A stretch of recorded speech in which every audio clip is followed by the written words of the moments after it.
When it clicks for you that the more influence that you have in your organization, the more you can help other people have a good experience, the more motivated you start to feel to step into those leadership positions. Every time you work through something frustrating, you become a more valuable employee. You become more hireable. You become more in demand. And when you start to make that link, it can take some of the negativity away and some of the frustration away, and you can begin to see these things as opportunities for you to cultivate a really successful, high-impact career. Welcome to The Art of Speaking Up, a podcast that helps professional women access the limitless potential that lies within them. I'm your host, Jessica Guzik, and my mission is to help you find that spark inside you that has the power to transform your career in ways you may not have thought possible. I'm so excited that you're here. And now, on to the show.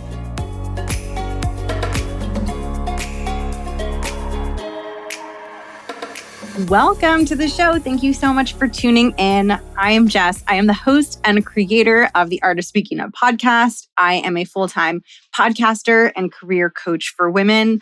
I used to have a career in the corporate space. And if you've been around here for a little bit, you know that I went on my own journey of finding confidence and learning to trust in myself and have a stronger voice in my role.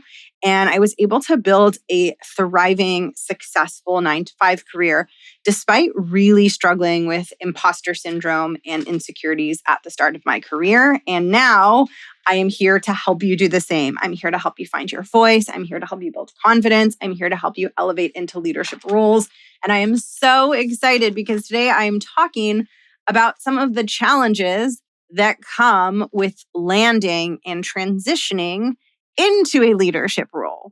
So often I talk about that as the ultimate goal. That's the mission behind why I do this podcast and why I do this work. My ultimate goal is more women in leadership positions because it is still so imbalanced in the corporate space. And I want to help ambitious women believe in themselves and believe that they have what it takes to make a big impact, to thrive in their careers, and to step into big leadership positions. And that is what gets me excited.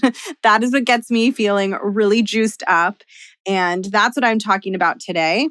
What I haven't talked about often are the challenges that you face when you land a leadership role or when you're transitioning into one. You might be in process of transitioning into one.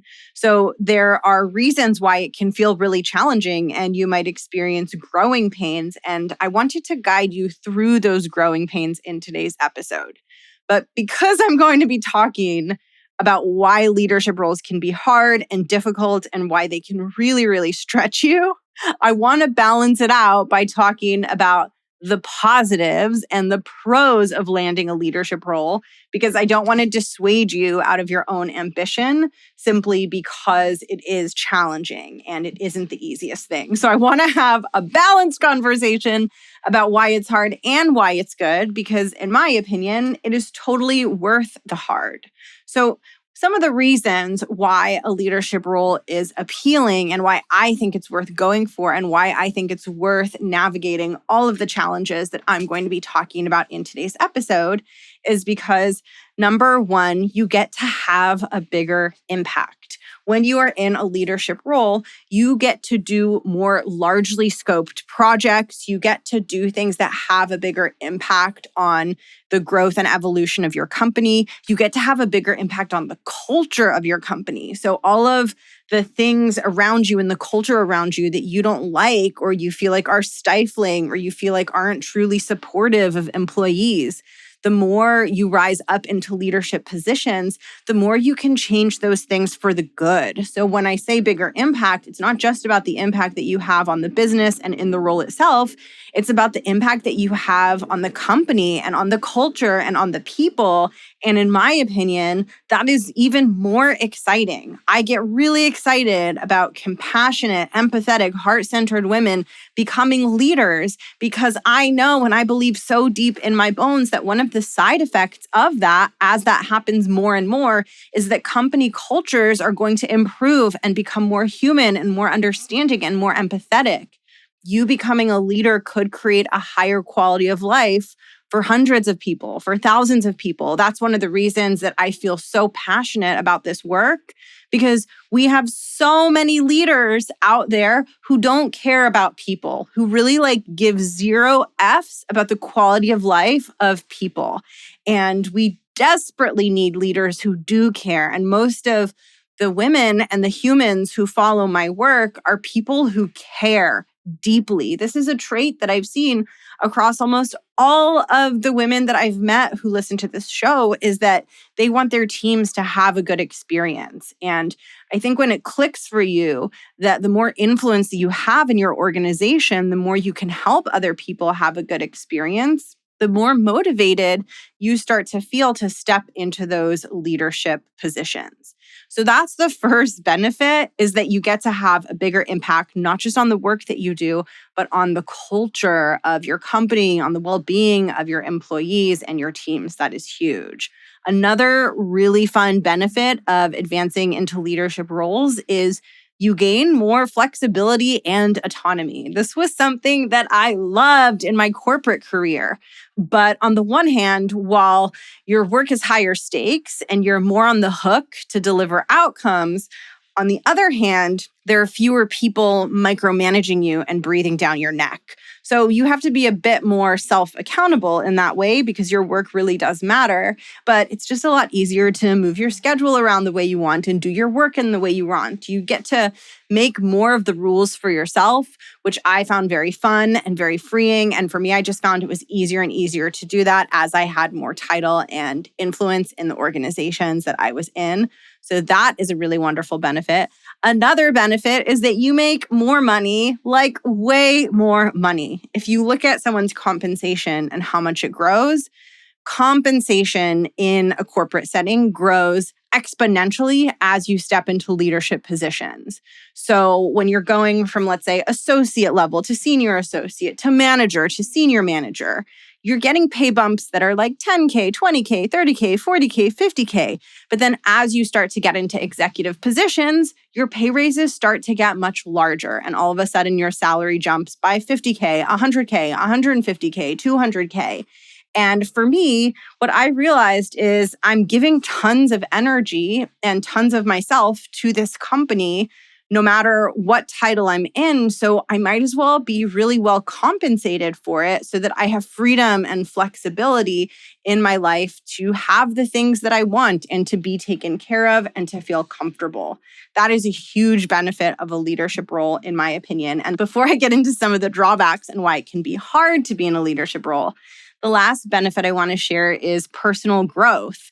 And this is actually related to the drawbacks. When you're in a leadership position, you will be stretched in ways that you won't be stretched in your prior positions. You will experience things that are more challenging. You will have more responsibility on you to deliver despite those challenges. And while that can feel really, really hard, and we're going to talk about that hard in today's episode, it's also going to help you grow and become more effective overall. Because as you're faced with challenges and difficult things, you develop the capability to navigate those challenges, and then you're able to take on more and do more because you become more adept and more competent. Your competence grows. You get better at getting things done. Now, one of the reasons that I wanted to record today's episode is because something that I see often that I hope that I can help you with by talking about this is that people find themselves in a role where they have increased responsibilities. Maybe they got promoted, maybe they jumped into a bigger leadership role, maybe their company was reorged and they're finding themselves in a role that has more responsibility. Maybe they're in process of proving to their manager that they can handle a leadership role, so they're taking on bigger, more complex projects. But what I see so often is that people find themselves in a broader, higher level leadership role, and it feels frustrating and it feels difficult and it feels stressful and it feels overwhelming. And sometimes they feel like they're doing it wrong. You might feel this way if you've been through this transition. You feel like you're doing it wrong. You must be missing something. There must be some more skills that you need, like something isn't going the way it's supposed to be, and it's because of you. And in reality, a lot of the growing pains and frictions that you're experiencing are just a natural part of the process of growing your leadership skill set. And today I want to talk about why those growing pains might feel as hard as they do, and why being in a newer leadership position or transitioning into something more complex might feel as difficult and as frustrating as it does feel, and what you can do to reduce some of that frustration and be more effective in moving through the challenges that role presents you with. So in order for me to walk you through this, I want to distinguish between two types of work that individuals do at companies. So the first type of work that individuals do at companies is execution. Execution means I am moving something from point A to point B. So you have hired me to move this thing from point A to point B, and I show up in my job and I move that thing from point A to point B. And then when I'm done, I do it again with the next thing. That is the execution that is involved in my job. I know what to do. I know what's expected. My company knows what's expected, and I show up there to do it. That is execution. I want to contrast that with leadership. Leadership is different than execution. Leadership means first that you're there to define where point A is and where point B is. In other words, instead of being hired and told exactly how you should execute and being told, hey, your job is to move this from point A to point B, as a leader, it's your job to figure out what you're supposed to be doing. Where is point A? Where is point B? What does that even look like? You're defining the scope of your own deliverables and of your team's deliverables. So you're not even into the execution yet, because the leadership portion of your role requires you to define what the execution even should be and what it should look like. The other component that's a really big part of leadership is navigating all of the obstacles that try to derail you from moving something from point A to point B. So once you define what point A is, and once you define what point B is, there are times when you can just show up, do your job, and move the thing from point A to point B, and it goes great, and it's simple, and it's easy, and everyone's happy, and you go home feeling productive and satisfied.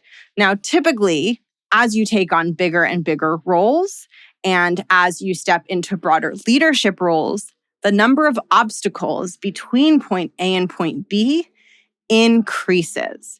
In other words, the more that you're an individual contributor and you're just in a pure execution role, the fewer obstacles you will face and be expected to overcome in moving something from point A to point B. Whereas I want to contrast that with the higher level leadership role you have, the broader set of responsibilities you have, the more obstacles are going to arise that get in the way of you moving something from point A to point B, and the more you are directly responsible for addressing and overcoming those obstacles.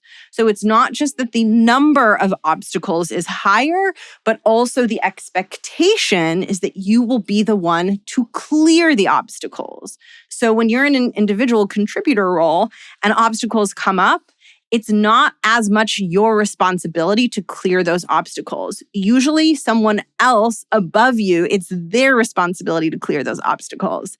But as you become a leader, not only are there more obstacles, but also you are on the hook for clearing those obstacles.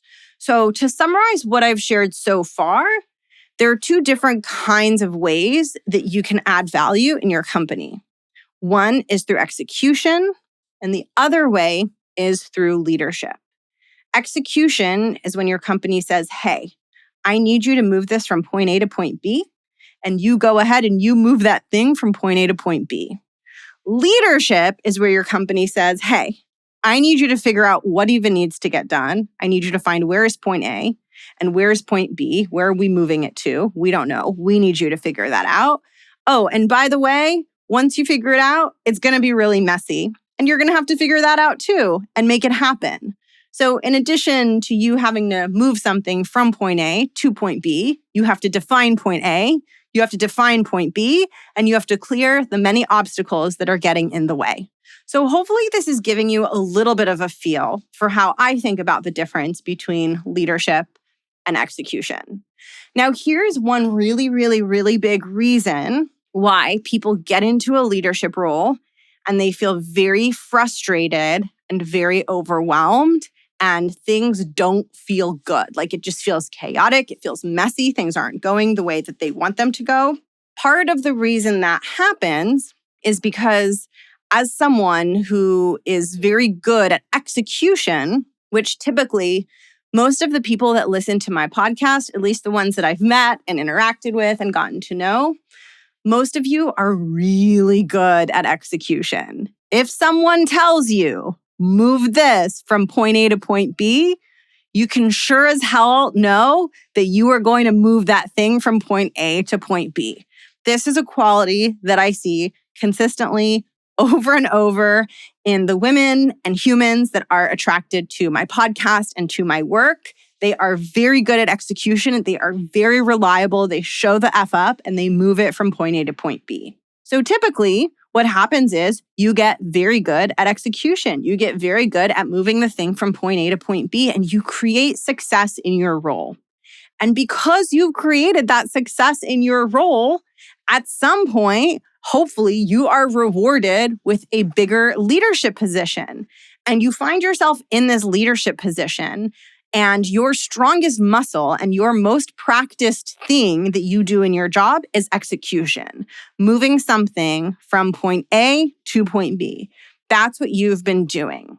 Now, what happens though, is when you get into a leadership job, your proportion of responsibilities shifts. And rather than your role being 100% or 90% or 80% execution, like it was before, now it's maybe 50% execution and 50% leadership.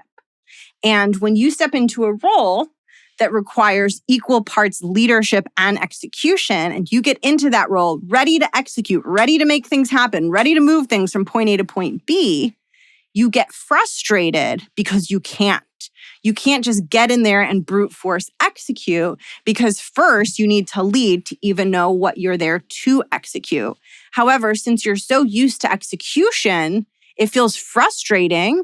It feels like you can't do what you're there to do. You feel unclear on what to do and you feel stuck.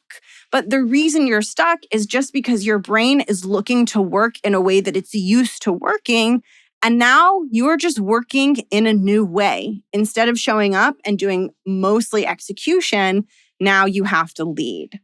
Now, here's the thing about leadership is that it's much messier than execution.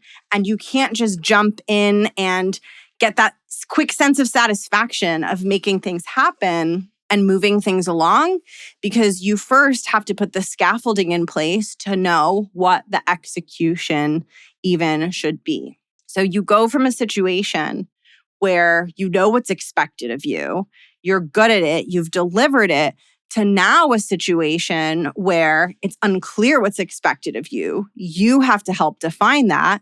And like I said before, you have to clear a whole bunch of obstacles out of the way. And you cannot execute your way through the leadership portion of your job.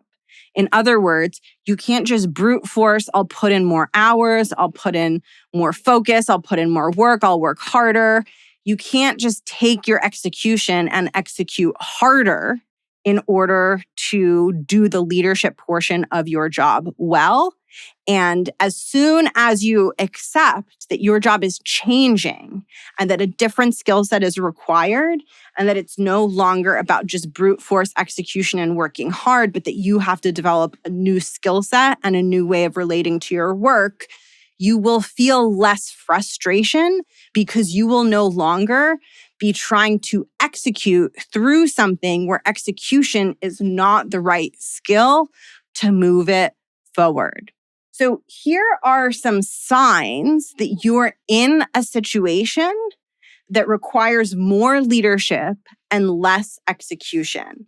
So some typical signs that you are in that situation are, number one, the goals and guardrails and milestones of your role are not clearly defined. And when you're in pure execution mode, this can feel like a nightmare because all you want to do is execute, but you don't know what to execute against.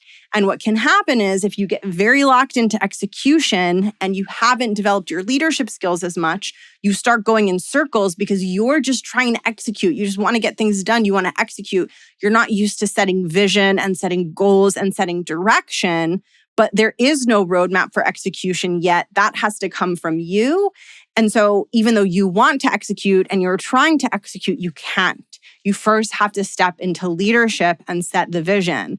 And that's scary. You have to put yourself out there. You have to take a guess at what you think is best. You have to trust it. You have to put it in front of people. It's super vulnerable and it's super terrifying. And it's super different than execution. It's leadership. It's putting a stake in the ground. It's taking a stand and putting your perspective out there. But it is something that you are capable of doing if you're willing to be courageous, if you're willing to feel vulnerable, if you're willing to get uncomfortable. Because most of the things that you have to do to be a good leader do not involve working more hours or executing harder. They involve you being willing to put yourself out there in more uncomfortable ways. And the first way that you do that is through having the courage to set direction, to set vision, to define the goals of the work that you're doing. Another sign that you're now in a role that requires less execution and more leadership is that as opposed to the goals being undefined, like I said before, the goals are not agreed upon. So in other words, some people are saying, you're here to move this from point A to point B. Some people are saying, you're here to move this from point A to point C. And some people are saying, you're here to move this from point A to point D. So there's conflicting goals, right? That's another situation where you cannot go into execution. You have to lead those stakeholders through the process of aligning on a goal. It's not about you moving towards the goal as quickly as possible. It's about you having the courage to step up and say, all right, I'm hearing a few different things. Let's talk about where we're headed and what makes the most sense for the team and the company. So that's the second sign that you are in a role that requires more leadership and less execution.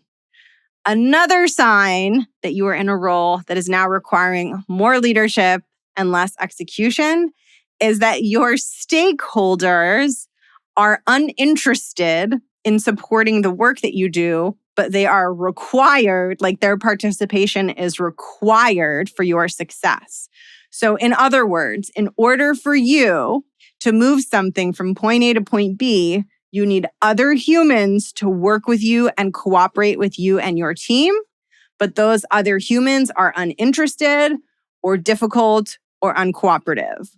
A lot of times when this happens, and I say this judgment-free, this is just a pattern that I see and it can be helpful to identify it in yourself.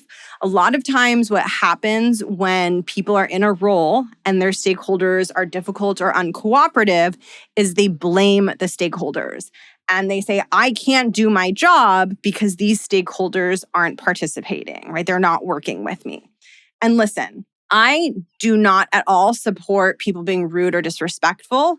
So I'm not talking about situations where people are just straight up not being good humans. I'm talking about situations where like your stakeholders have other priorities. They're busy. They don't understand why your thing is important, right? They're not incentivized to help you make a big push. And it feels frustrating because you're there to make a big push. Those are situations where it's not helpful to blame the stakeholder because then what that does is it puts your focus away from what you actually are there to do, which is that you're there to lead. So part of the reason a leadership role is more highly compensated is because now you're the one that has to figure out how to get those people on board. And it's actually a part of your job to build relationships with those people and to make sure that you have a proper level of collaboration with key people in your organization to get your job done. So it's no longer like a luxury that you get to expect that everyone's going to just go along with your stuff. It's on you to build the relationships, maybe hustle a little bit in building those relationships and to make that stuff happen. That's part of the leadership, and that's something that can't be done through execution.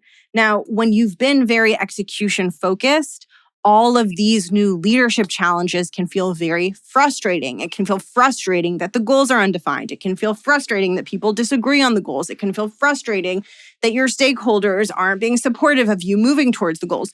All of those things can feel frustrating. And what I have found is that if you view those things as things that shouldn't be happening in your job, then it closes down your creative thinking and it makes it really hard for you to figure out how you can navigate those things and lead yourself and your team through those things. When you're in a leadership role, you're not just there to move things from point A to point B, but you're there to define point A, define point B, clear the obstacles that are in the way, get the stakeholders on board, and that is a part of your job description. And in fact, most of your energy should be going towards that versus execution, because as you step into leadership roles, you have people on your teams to execute. Their time is best spent doing the execution. Your time is best spent doing the leadership. Now, I want to share a couple tips that will help you succeed as you're transitioning to a leadership role. Number one is a mindset shift. And I really encourage you to see the chaos, the lack of defined goals, the difficult stakeholders, all of that stuff. I encourage you to view that as part of the role. If you view it as this outside thing that shouldn't be happening to you, it puts you out of the mindset of like, oh, I'm going to solve it. I'm going to get past it. Like, this is part of what I'm here to do.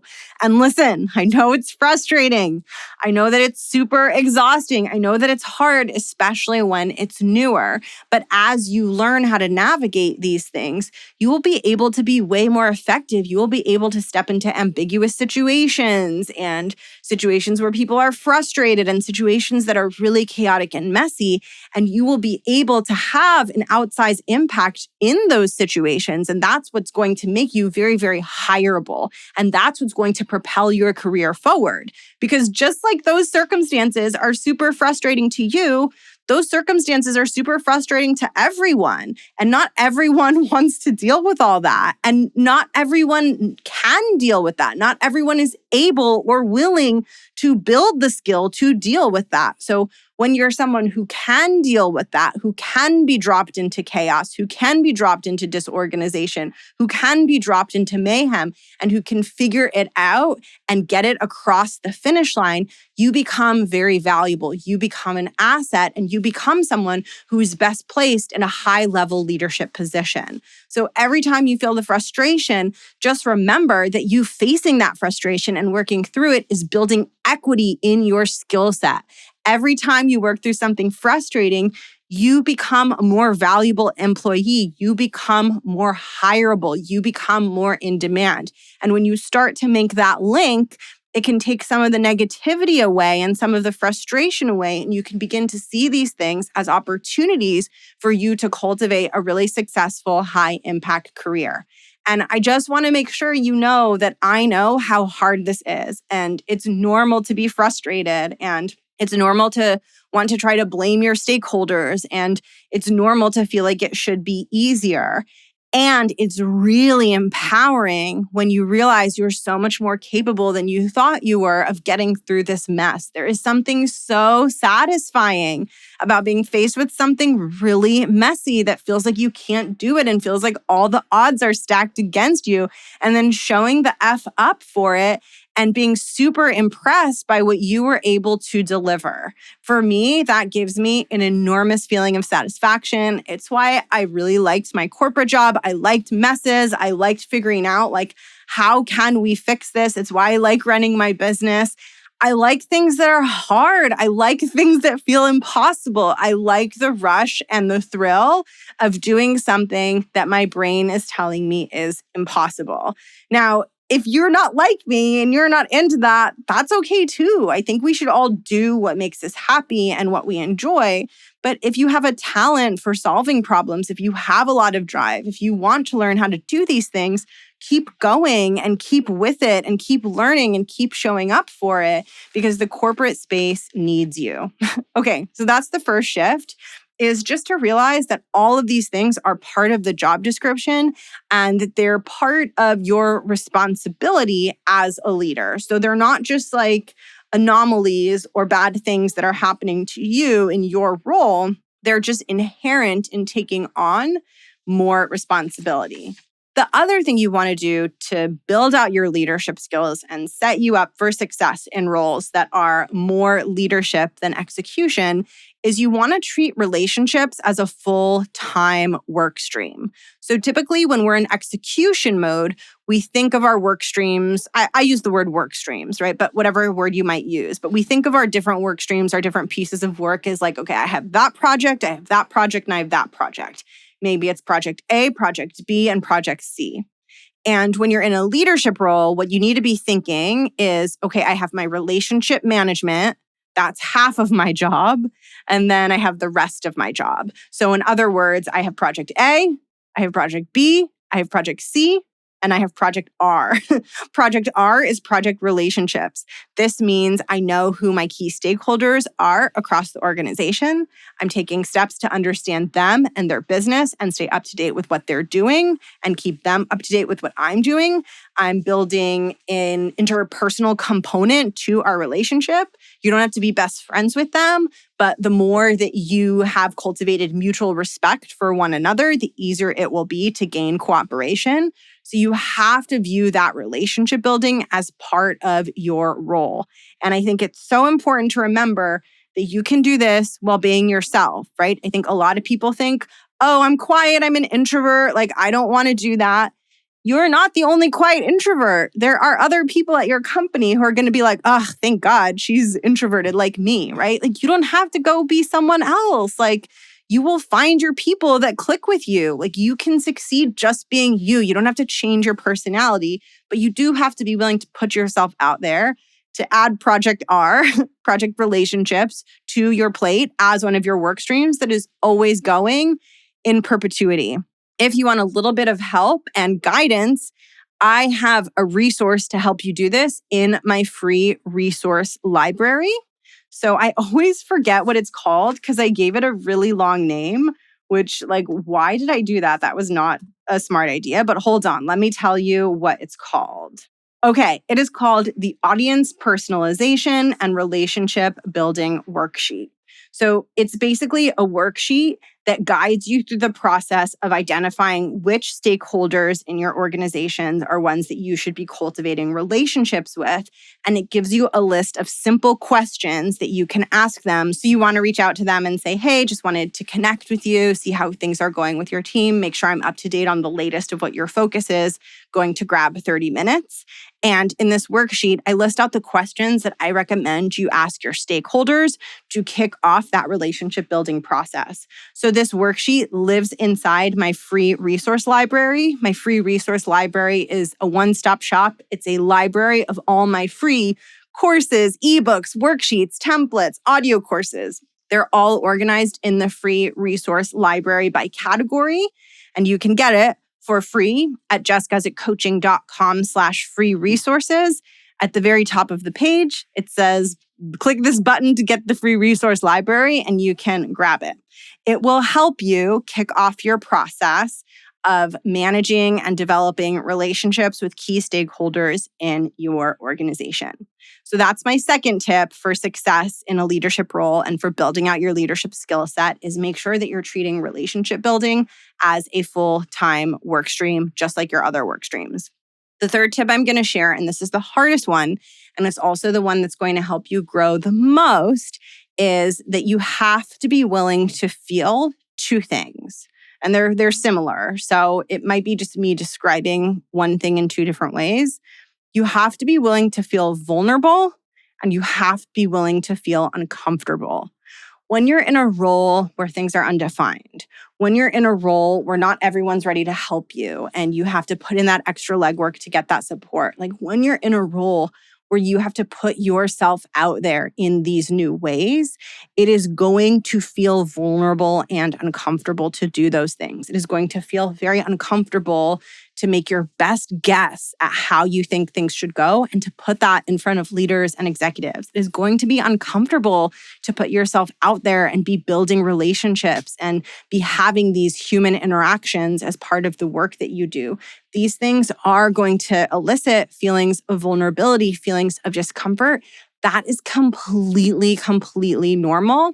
What I want to share with you on this is that typically our brains will have us avoiding discomfort and avoiding feeling vulnerable. And we have to get really intentional and make a decision that I'm willing to feel vulnerable, I'm willing to feel uncomfortable in order to cultivate these leadership skills. Otherwise, we're going to be avoiding the actions that we need to take to succeed in a leadership role. And we're going to be trying to muscle our way through the uncomfortable leadership tasks by over-relying on execution.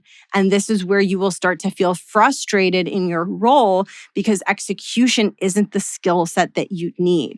However, it's the skill set that your brain is going to want to default to because execution is comfortable. It is comfortable to move something from point A to point B.